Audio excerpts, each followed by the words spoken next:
I don't really think I care about cash flow anymore because I just got a $40,000 check. You're not saying don't have passive income. You're not saying no to that. You're just saying, well, that's not the strategy. The strategy is...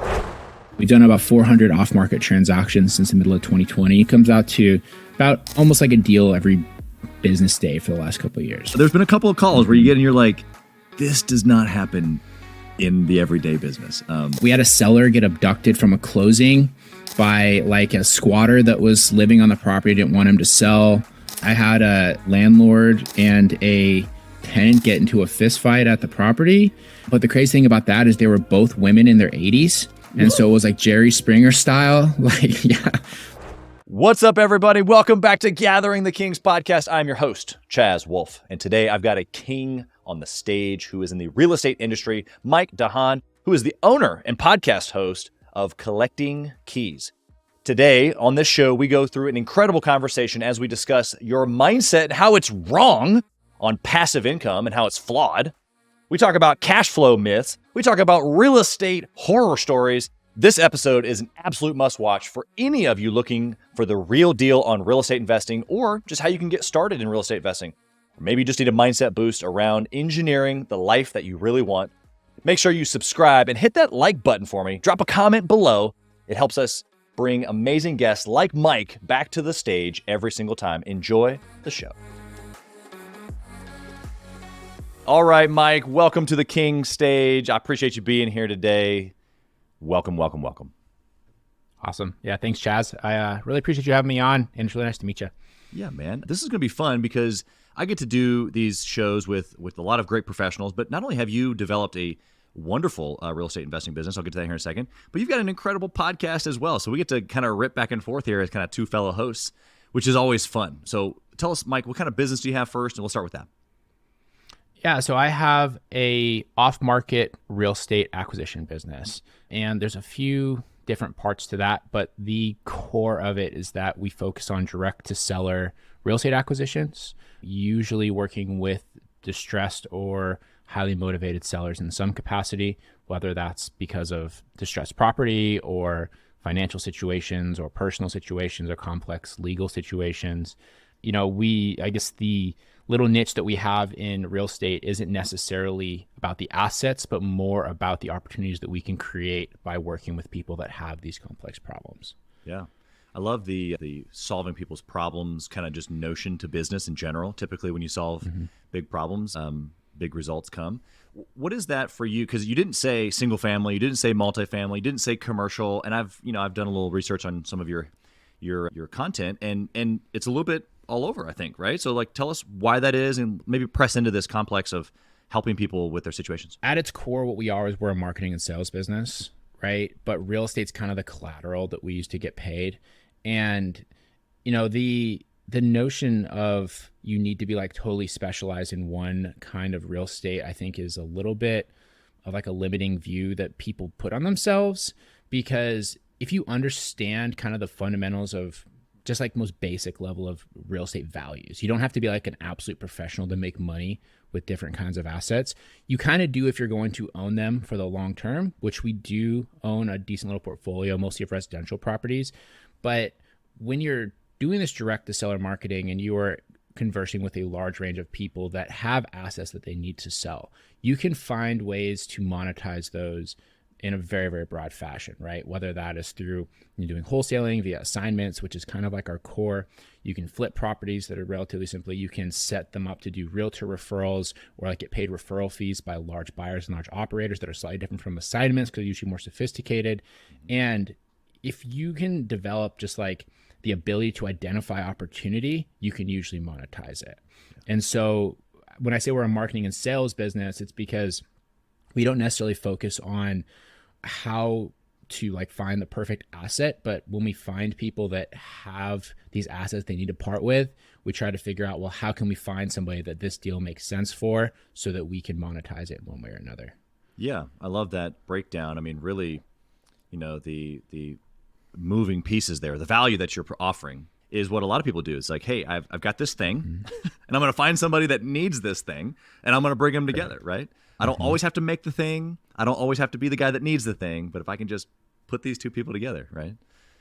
Yeah. It's like an oversimplification, but it really is how a lot of businesses work. So I appreciate you kind of giving that rundown. Why real estate for you? I mean, I've heard you talk about how you've tried several businesses, but real estate was kind of like the first one that kicked off for you. Why do you think that was?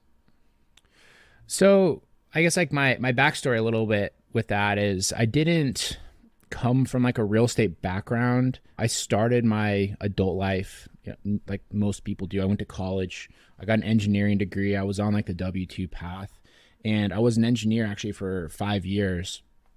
And then I was miserable the entire time. I did not like it at all. After 5 years of that, I decided to just make a change. And, I was in basically a deep depression for 4.5 out of those 5 years.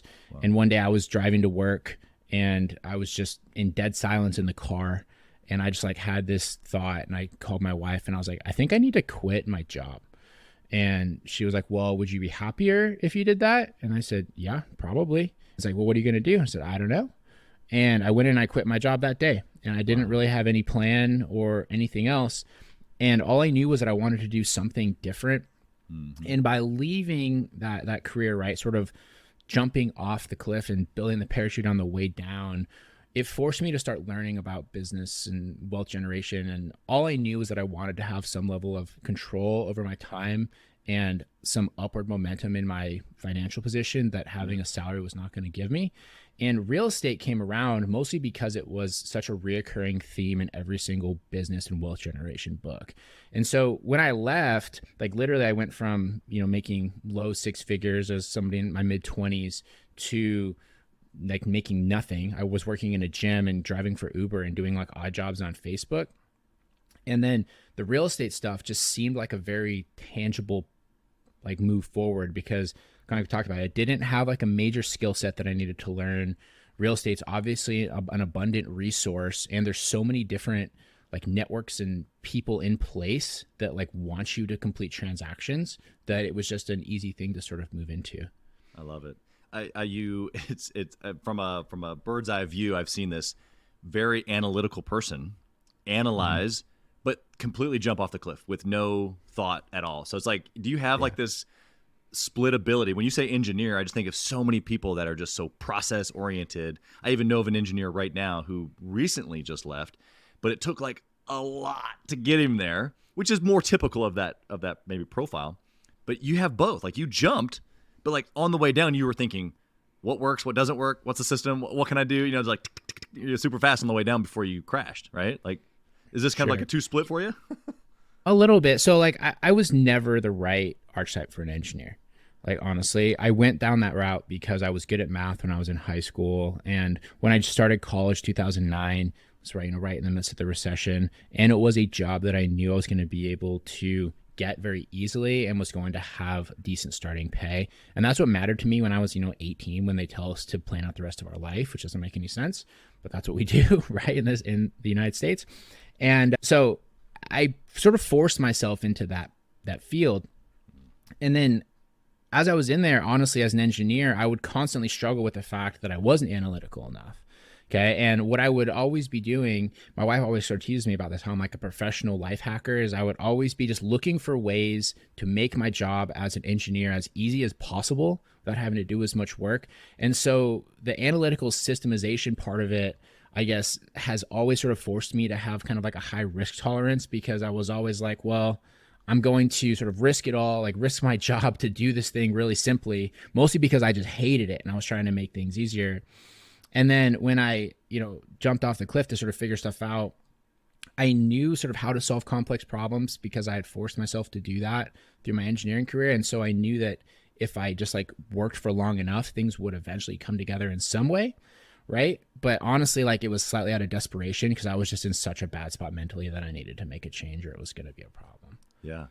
I love that breakdown too, because you're right. I mean, most entrepreneurs have that, like, I didn't fit, and so I just jumped. Or, sometimes they jump a little slower, but for the most part, the ones that I can see and the hundreds that I've interviewed, it's like I was a square peg in a round hole and I just couldn't figure it out. So I appreciate that backdrop. What do you think now, like looking back years and years now of a successful business, of that engineering, kind of like you forced yourself into that math and process, and maybe even some of the maybe lazy intelligence that you have of making things easier.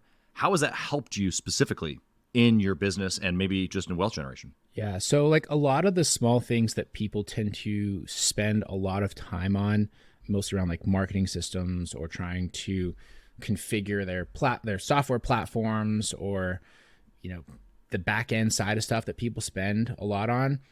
I guess I was kind of able to do that a little bit faster than people that don't have kind of a technical background, but also too, I think because I understood like the flexibility of those things, I was willing to allow more of those things to sort of live in the gray.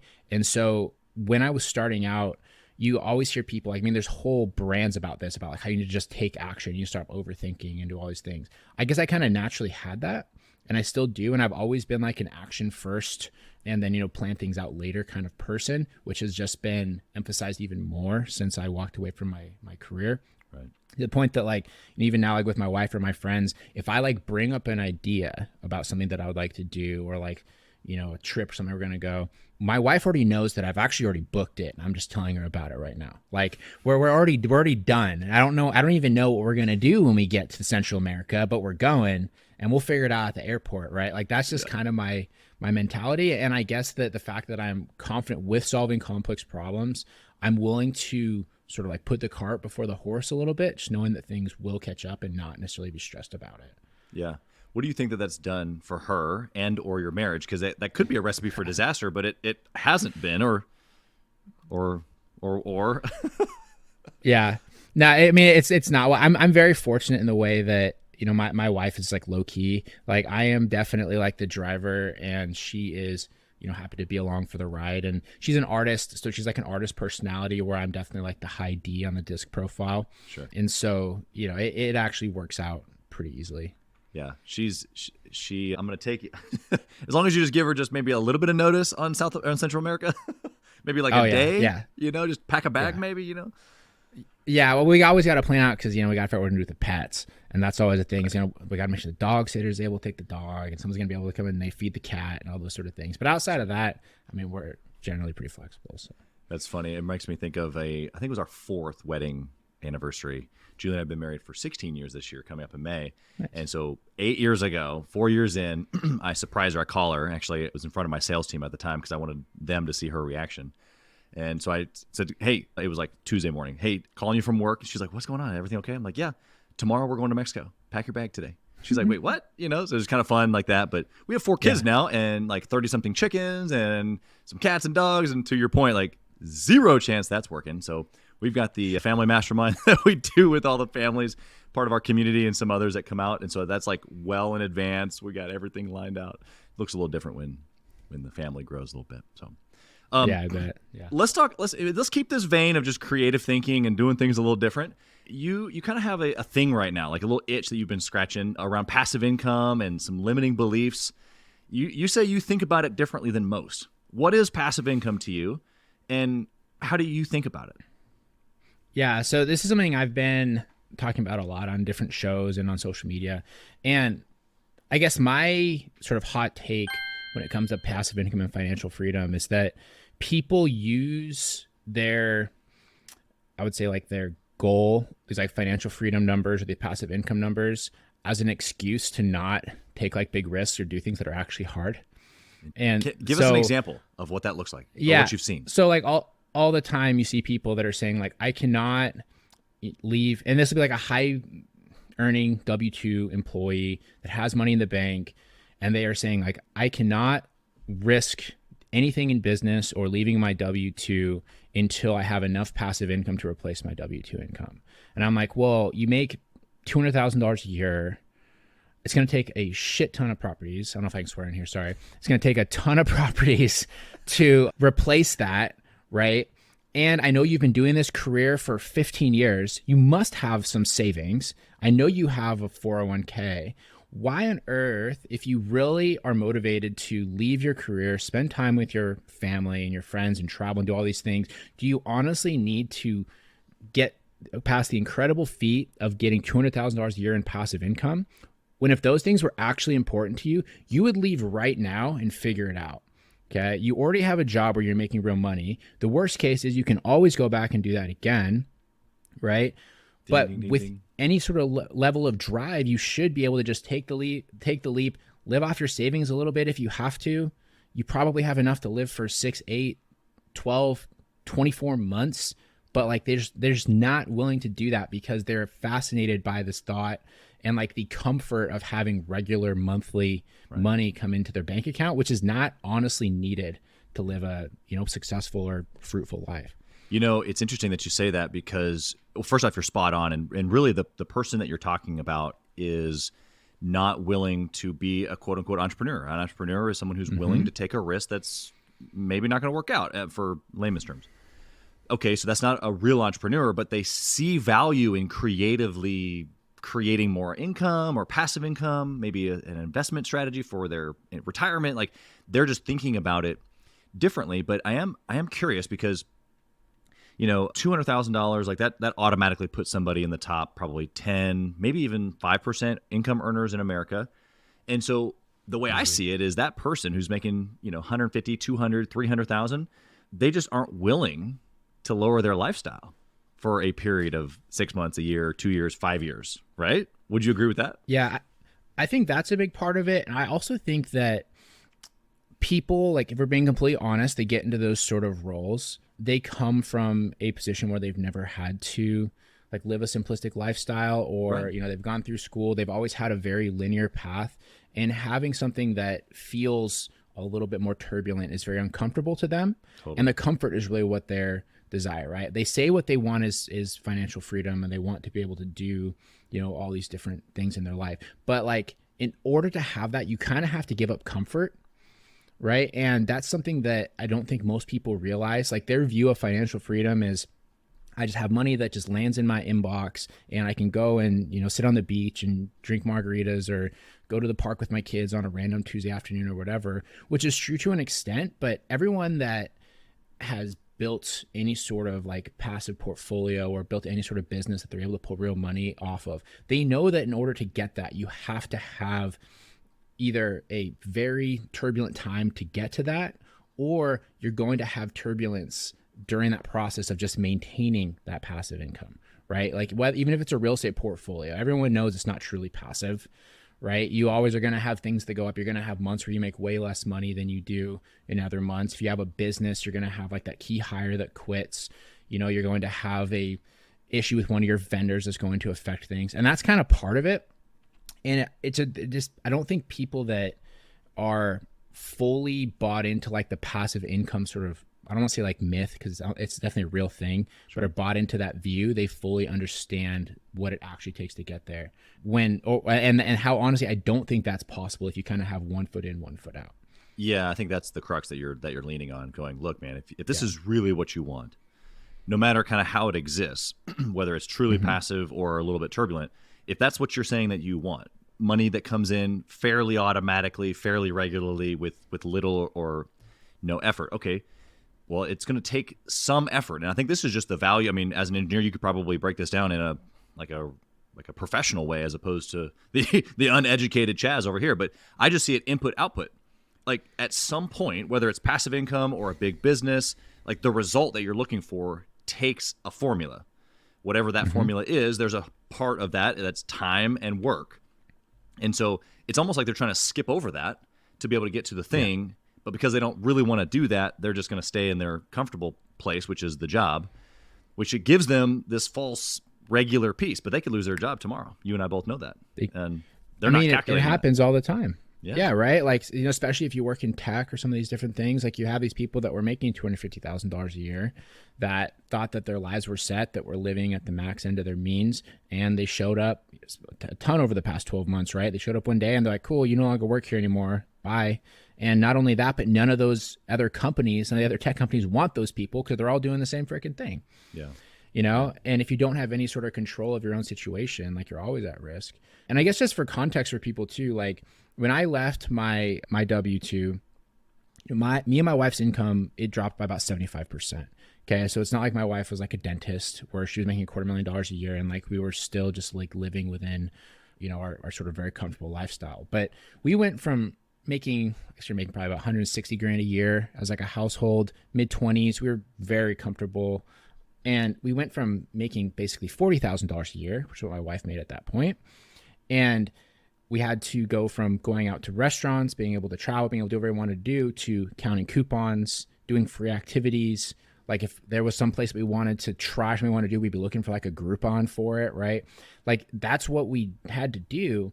But we were also able to do that because within those 5 years as an engineer, I had been living well below my means. I had $100,000 in the bank in savings. I'd built up a 401k, and I'd made those intentional steps at that point. And I also knew that by reducing our costs, we were able to live pretty close to my wife's income, right? Our spend was about the same as that. And for us to have to start digging into our savings, if my wife kept her job and we had the savings, we could go for a very long time. And even if she lost her job at that point, we were so accustomed to living on $4,000 a month that we could have lived for 2 years. And so I gave myself so much freedom to figure myself out and to fully dedicate, my mind and my focus on the next big thing, that it really wasn't risky at all. Because also, worst case, I still have that engineering degree. I can just go back and get another engineering job at some point. Hey, kings and queens, Chaz Wolfe. I want to talk to you about something that's super important to me. We put a lot of time and effort, we meaning myself and my team, into this podcast, into the content that goes out every single day. And if you have been getting any sort of value or insight from this, we want it to be able to reach other business owners too. So we would love if you would like, comment, share, leave a review, post, share again.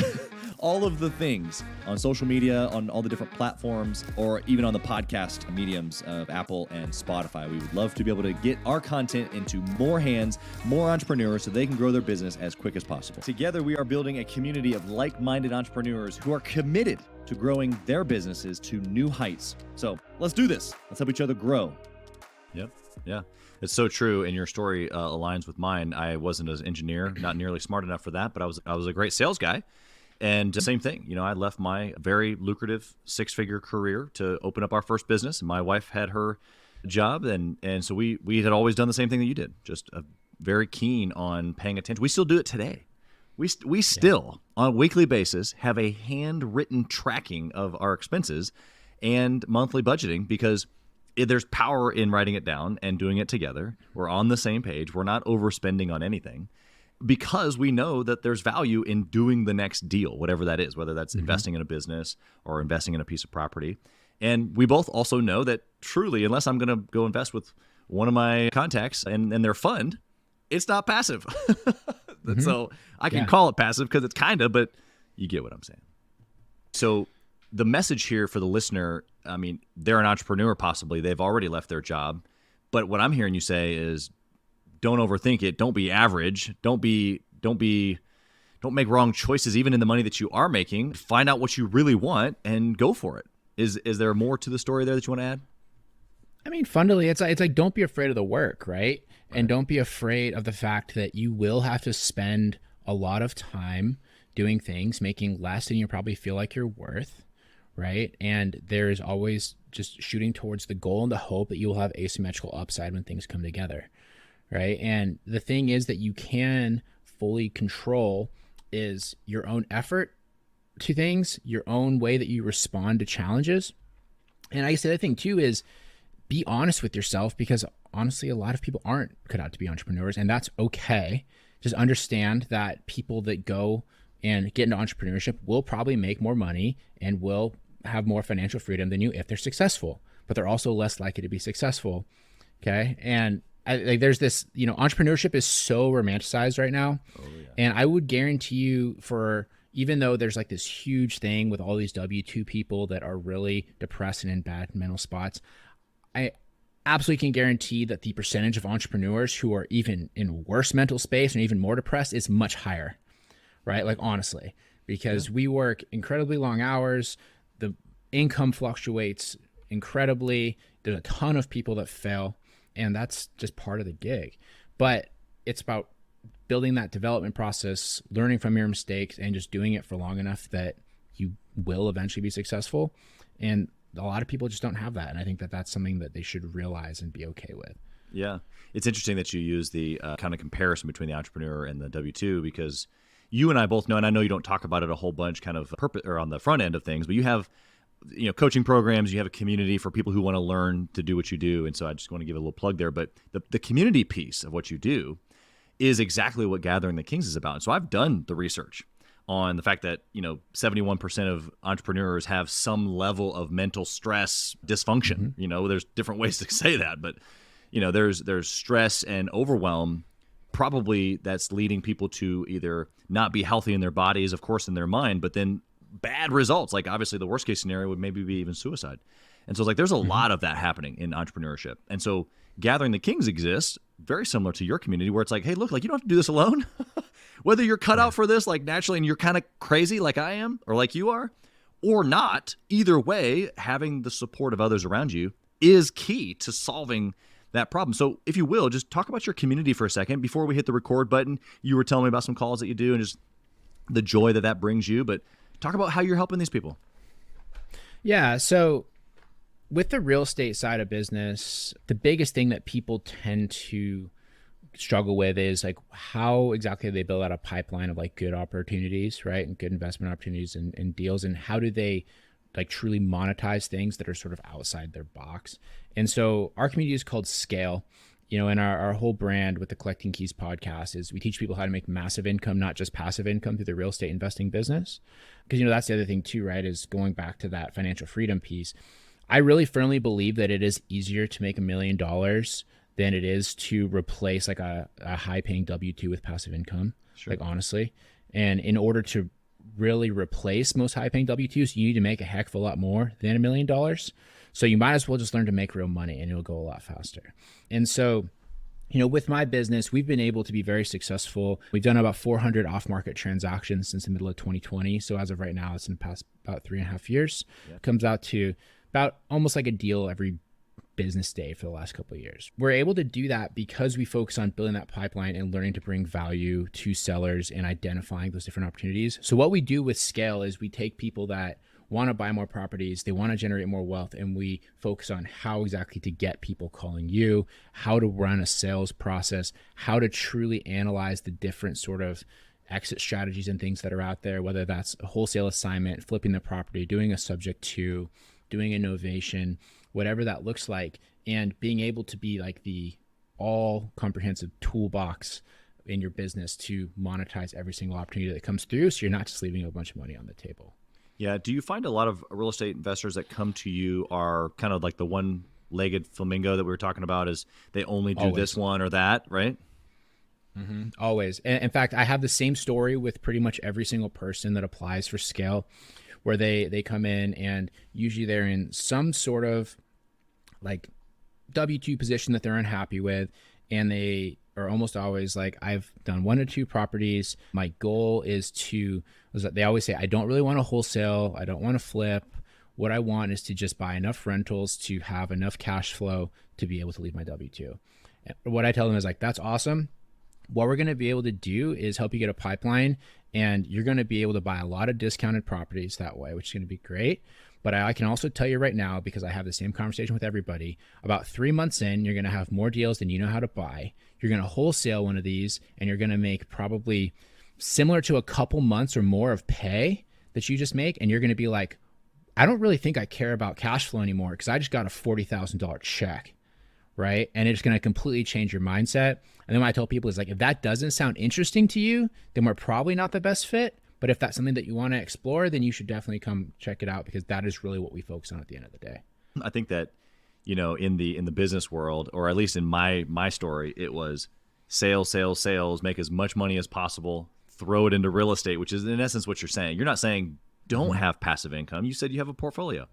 You're not saying no to that. You're just saying, well, that's not the strategy. The strategy is make more money, like a lot more. Mm-hmm. Exactly. Yeah. And you always want to like keep the best stuff that you can find, especially if it's like a high quality asset, it's a newer home, it's in like the great area. Those are absolutely ones to hold on to. But I don't think that you should be completely just like hamstringing your own business or your own sort of financial position to do that, which is currently what people do, right? Is if they're in that W-2 where they have limited earning, they save up, they take all their savings and they dump it into the next property. Like the first property they find that fits their limited buy box. And they go, cool, well, now all of our liquidity is gone. Now we got to save for the next 6 months, 12 months, 18 months, 2 years to do the next one. And we say, like, how about you build the war chest first? If good stuff does come through, you leverage debt, you leverage other people's money, you leverage partners to keep those ones, but otherwise focus on building that war chest so that you can actually give yourself the flexibility and the peace of mind to be able to actually be choosy about your investments and not buy just kind of whatever real estate deals because that's all you have at your disposal right now. Yeah. Yeah, you're giving people options. I know that 4 Hour Work Week is a book that you've spoken highly of since you've read it probably, but that's what I think of when I think of the 4 Hour Work Week. It's just really just options. Like there's just a different way to do things. And sometimes people just don't know. And so guys like you are in the enlightenment business. It's like, hey, you could think about this a little different. And if I showed you how to do it, even better, right? What would you say, just real quick, 4 Hour Work Week, how's that changed you? 4 Hour Work Week is honestly the book that I say pushed me over the edge to wanting to leave my W-2. So I was actually, this is my last summer at my engineering gig. I was in Hawaii with my wife and my now business partner and his wife. And I picked up the 4 Hour Work Week because it was in a podcast I'd listened to. And I was reading it and I was like having all these epiphanies, right? I was like, saying to my business partner now, and I was like, bro, we don't have to go back to work next week. Like we could literally do this. Like, it's so repeatable, so simple. It's like, we could be like these guys down here on their laptops. It's like, I bet these guys are like making money right now and we're just here hanging out. I was like, and I remember saying to him, imagine if we could be like them, we could go and work a couple hours and make like $1,000. Wouldn't that be crazy? 1,000. And $1,000. And sure enough, 3 years later, our business, we'd started up and going, and we were all in Hawaii again. It was me and my wife and him and his wife. And we got a $17,000 assignment check like while we were there. It was awesome. Makes the perspective all that sweeter. You kind of mentioned briefly your podcast. It's called Collecting Keys, but tell us why your podcast. I'm going to bring up some unique stuff that you're doing with it, but why is your podcast? Sure. I mean, they're listening to it right now. I've had hundreds of real estate investors on the show. Why should they stop listening to this specific episode, hop over to Collecting Keys, and start learning from you? Why should they do that? Yeah, so the thing that we really pride ourselves on with Collecting Keys, and what a lot of our listeners comment on a regular basis, is we talk about what it actually takes to be successful in this, right? And we really focus on the actionable things around like the building the business part and the goods and the bads, as opposed to so many different real estate shows that are just highlight reels all the time. Like, we talk about when we lose money. We talk about when things go sideways. We talk about what you actually have to put in order to grow a business like this, because it's not easy, right? Like, it's an expensive business to run if you're going to run any sort of marketing, but it has asymmetrical upside for the opportunity that you can generate, especially if you look over the lifetime that you hold some of these properties. And so many people right now that are just trying to like sell courses or sell masterminds or coaching or whatever, they want you to think that it's easy so that you give them, your money. But it's just like, doesn't need to be that way. And so we have a slightly more honest angle. We are operators first, and then the podcast honestly is like a passion project. Yeah. And so I think that allows us to sort of be that way. Yeah. But if you have any interest in wanting to build marketing systems, wanting to build sales systems, wanting to grow a real estate business that can make you, wealthy and have freedom over the next couple of years instead of like over the next 20 years, like that's really what we dive into most of the time. Yeah. And I told this to you, Mike, before we got started, but this is for the listener. All the stuff that I've heard you talk about before today, and then even today you've mentioned, it's not real estate investing, it's your real estate investing business. And so inside of a business, there's systems, marketing system, sales system, operating system. And so I think that that's just a unique approach. It's not unique to the industry because everybody that does what you do has a marketing or a real estate investing business. They just don't call it that. They just say, I'm a real estate investor. It's like, well, no, there's actual business here. There's systems here. There's process here, right? There is. And it's all repeatable, right? To different things. And real estate isn't like the thing. Real estate is kind of like the thing that gets to the thing, right? It's like the means to the end. And a lot of people... And I think this goes back to just like the sort of general career and school system and stuff that we have, where they think that if they start something now, it needs to be something they're going to do forever. And I don't necessarily believe that, right? I think that you can adapt the skills that you learn throughout your life to different things. And if you learn to build a real estate business, it's a very challenging business to grow. It has asymmetrical upside, like I said before, which is why people kind of get drawn to it. It has the wealth generation as well as the passive income potential, as well as the large income potential, right? But once you learn to build a marketing team, build a sales team, network, you learn how to leverage debt, you learn how to do all these different things. You can go and do that for like an HVAC company or a restaurant, if that's your jam, or, a franchise, whatever you want to do. It's the same fundamental skills. And so I really like to make sure that that's clear with people, that like, we're not just going to be like, this is how you buy like your next duplex, but it's like, here's how you can leverage all of that to buy 20 duplexes in the next year, right? In order to reach your goals. Yeah, I love it. Talking about being creative and maybe even a passion project. On your podcast, you've started to recently do like a cartoon podcast. Yeah. Tell us about this, because I watched one and just thought it was comical and funny, but it was very engaging. Tell us about it. What is your craziest real estate investing story? The only rule is you're not allowed to tell a story about discovering a dead body in a property, because people always use that as their crazy story and it just gets super depressing. Yeah, I appreciate that. We've, this is something I've talked about for a while, because in the off-market real estate world, especially when you're doing wholesale stuff, you encounter a lot of crazy situations. You're dealing with like hoarder houses, you're dealing with people that have insane living situations. And one of the questions we always ask guests that come on our show is, what is your craziest real estate investing story? And when we started doing that very early on in the show, I was like, we should like make like a web series or something of like just these, like that we can turn into cartoons or something different. And, that was 2.5 years ago that we started the show, but we're finally at a position now where it makes sense to invest some money in that. So we have like an animator that goes and he like picks out some of the best stories that we have. And our goal is going to be to we just released the first one, but we're going to be shooting to release one of those every single month from just like the craziest stories. And the one that's coming out here in the next couple of weeks is a great story about this. I'll give a little bit of a spoiler with it, but it's basically with a old guy seller who was going to move in with his son. And then going along the way, they found out that the son actually hadn't talked to the dad in 65 years. Oh. And the dad was under the opinion that he would just be able to move in with his son. And don't worry, it has a happy ending. Or whoever the guest was. Yeah, whoever the guest was. Yeah, it has a happy ending, but it's a pretty wild story just going into all the details with it. That's crazy. Yeah, I saw on the one that I watched, I think it was you, but you were like in the cartoon version.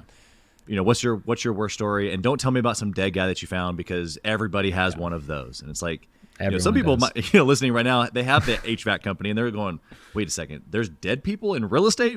What? Mm-hmm. But when you buy distressed properties, there's some interesting things that come up, don't they? Oh yeah, like all the time, man. You can't make up the stories. Like honestly, the crazy stuff that's happened. We had a seller get abducted from a closing by like a squatter that was living on the property, didn't want him to sell. I had a landlord and a tenant get into a fist fight at the property. But the crazy thing about that is they were both women in their 80s. And so it was like Jerry Springer style. Like, yeah. And that's like why I was there with my sales manager that was like new to the job. Oh, yeah. How long did they stick around? I mean, well, so that one was because we're in Washington State, so it's a blue state. And the crazy thing is the landlord actually filed an assault claim against the tenant. And it still took us almost 8 months to get her out of the property. It's just crazy stuff like that. We've had all sorts with like, people like having to buy properties from people that are in jail, where basically we have to schedule the call because they're allowed to make like a collect call like twice a week. And so we're having to like be on the phone, like hoping that they're going to call on time just so that we can have like the 15-minute conversation with them. I mean, just all sorts of stuff, man. It's very interesting. Wow. I think... when I hear of entrepreneurs and the ups and downs, like, oh my gosh, I had a crazy day today. I think those stories, and I haven't seen a lot of that with the real estate investing that I've done, but a few. There's been a couple of calls where you get and you're like, this does not happen in the everyday business. Also, what keeps you sharp? Yeah. Well, and honestly too, as a wholesaler, we can make very good proceeds on traditional residential houses, right? Yeah. And so like it's not uncommon for us to make a $20,000 to $30,000 to $40,000 spread on like a $300,000 house, versus like a realtor. If it's like a problem house like that, they're probably not going to want to list it. They're going to have their name on it. They're going to put it on the market at a discount and hopefully make like $6,000. Plus they're going to have to deal with a troublesome seller that comes with a bunch of headaches on the back end through title and everything else. Whereas we're willing to do that because we're going to make $30,000. Yeah. Right. And so like, the opportunity creates that upside, which is really, I would say, like hard for people to comprehend. It is very challenging because there's also deals like that we've worked for 6 months and then it goes sideways for some reason or another because like literally they're not able to sell the property, but that's also the risk reward with the asymmetrical upside. So yeah, exactly.